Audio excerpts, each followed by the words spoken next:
হচ্ছে কি এটা? হোটেলের গেটের সামনে এসব এসব ক্যাশ চলছে এখানে। হোটেলের বদনাম হবে না এতে? স্যার দেখুন না, এই যে ভিখিরিটা হোটেলে ঢুকতে যাচ্ছে, আমি বারণ করছি শুনছে না স্যার। ছাড়া আপনি কি করতে আছেন? কে কি হচ্ছে দেখি দেখি কে?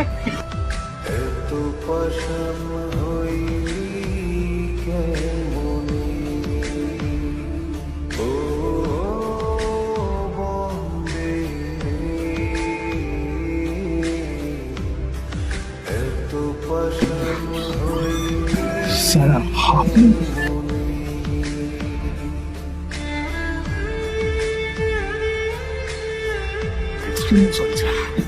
স্যার স্যার আপনি একটা ইনফর্ম করেননি কেন? আপনি আসবেন জানলে তো আমি নিজে রিসিভ করতে আসতাম আপনাকে। ছি ছি ছি ছি ছি। ঠিক আছে, আপনি ব্যস্ত হবেন না প্লিজ।